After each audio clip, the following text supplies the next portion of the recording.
নমস্কার বন্ধুরা, আপনারা দেখছেন কুকিং হাউস অফ অনিমা। দেখতেই পাচ্ছ এখানে ইলিশ মাছ নিয়ে নিয়েছি, কেটে ধুয়ে পরিষ্কার করে নিয়ে নিয়েছি। এবার এর মধ্যে দিয়ে দেবো নুন আর হলুদ। প্রথমে আমি হলুদ দিয়ে দিলাম, তারপর দিয়ে দিলাম নুন, দিয়ে দিলাম একটুখানি করে সর্ষের তেল। দেখতে থাকো বন্ধুরা ইলিশ মাছটা আমি কিভাবে রান্না করি। এবার সম্পূর্ণটা ভালো করে আমি মাখিয়ে নেব। এখন ইলিশের সময়, বাজারে ভরপুর ইলিশ পাওয়া যাচ্ছে। তোমরা এইভাবে ট্রাই করতে পারো, দেখতে পারো। যারা রান্না করো তারা তো জানো, নতুন রাঁধুনিদের উদ্দেশ্যে কথাটা বললাম। যারা নতুন রান্না করো, ব্যাচেলার, বাইরে থাকো, দেখো বন্ধুরা, তোমাদের সাথে কথা বলতে বলতে ইলিশ মাছটা আমি নুন, হলুদ, সর্ষের তেল দিয়ে মাখিয়ে নিলাম। চলো এবার রান্নাটা কি করে করব দেখতে থাকো বন্ধুরা। কড়াইতে তেল দিয়ে দিয়েছি। ইলিশ মাছের তেলটা আমি না ভেজে নিয়েছি, তাই জন্য কড়াইটা ওরকম লাগছে। মাছের তেলটা ভেজে নিয়ে এবার আমি কড়াইতে তেল দিয়ে দিয়েছি। এবার তেলটা হয়ে গেলে আমি দিয়ে দিচ্ছি কালো জিরে ফোড়নে।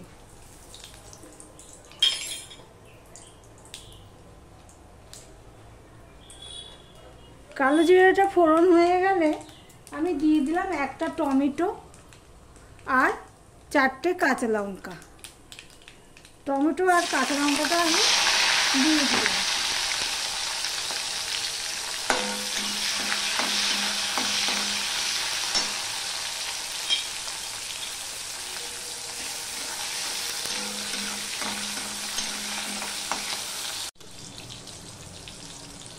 টমেটো কাঁচা লঙ্কাটা ফোড়ানো হয়ে গেলে দিয়ে দিলাম নুন, দিয়ে দিলাম 1 চামচের মতো লঙ্কার গুঁড়ো, একটু জল দিয়ে দিলাম।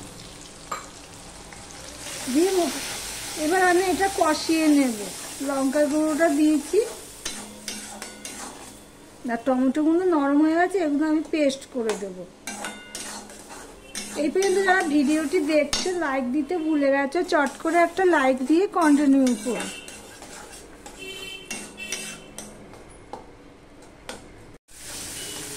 দেখো বন্ধুরা, লঙ্কাটা দিয়েছি, ওইটা কষানো হয়ে গেছে।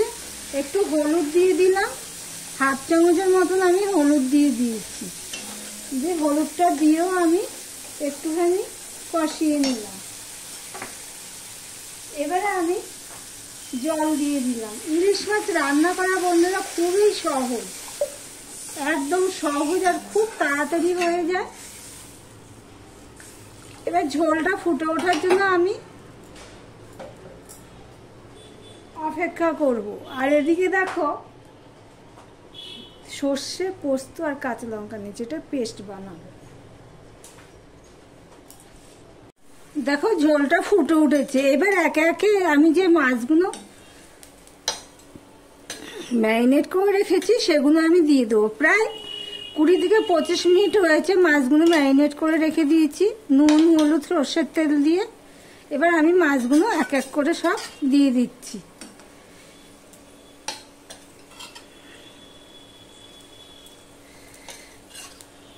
এখনকার ইলিশ মাছ তো না ভেজে কাঁচা রান্না করলেও খুব স্বাদ হয়।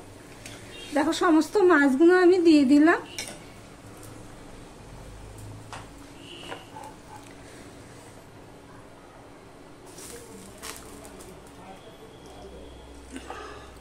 এবার গ্যাসের ফ্লেমটা আমি মিডিয়ামের থেকে একটু বড় করে দেব। মিডিয়ামের থেকে একটু বড় করে দিয়ে 2 মিনিট ফুটিয়ে নেব। তারপরে মিডিয়ামে দিয়ে আমি একটুখানি ফুটিয়ে নেব। ততক্ষণে আমি এই পেস্টটা রেডি করে নেব। প্রথমে আমি শুকনো অবস্থায় করে নেব, তারপরে জল দিয়ে পেস্ট করব। আমি 7 থেকে 8 মিনিট আমি জলটা ঝোলের মধ্যে মাছটা দিয়ে ফুটিয়ে নিয়েছি। এবারে যে সর্ষে পোস্ত কাঁচা লঙ্কার পেস্টটা আমি দিয়ে দিলাম।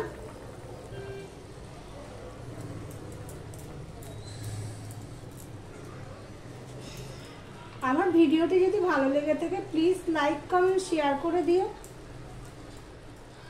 আর যারা নতুন বন্ধু ভিডিওটি দেখছো এখনো পর্যন্ত সাবস্ক্রাইব করোনি তাদেরকে বলবো সাবস্ক্রাইব করে পাশে থাকার জন্য। মিক্সি ধোয়া জলটাও আমি দিয়ে দিলাম। দিয়ে দিলাম 3টে কাঁচা লঙ্কা চেরা, দিয়ে দিলাম অল্প একটুখানি সর্ষের তেল, কাঁচা সর্ষের তেল। ছোট চামচে 4 চামচ দিলাম, ধরো 2 চামচের মতো হবে সর্ষের তেল দিলাম। দেখো তোমাদের ঘনত্বটা দেখাচ্ছি। এবার আমি 2 মিনিটের মতন ফুটিয়ে নেব। আমি কিন্তু আর ঢাকা দেব না, 2 মিনিটের মতন ফুটিয়ে নেব। সর্ষে পোস্ত পেস্টটা দিয়ে আমি 2 মিনিটের মতন ফুটিয়ে নিয়েছি। বন্ধুরা দেখতেই পাচ্ছ কি দারুণ দেখতে হয়েছে। তাহলে আমার ইলিশ মাছের রেসিপিটি তোমাদের কাছে কেমন লাগলো কমেন্ট করে জানিও। তোমাদের সার্ভ করার জন্য একটা ডিশে নিয়ে দেখাচ্ছি কেমন হয়েছে দেখতে।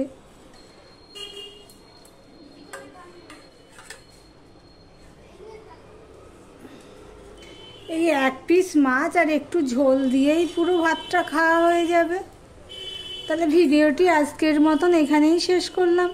আবার অন্য কোনো সুন্দর সুন্দর রেসিপি নিয়ে চলে আসবো। সঙ্গে থেকো বন্ধুরা।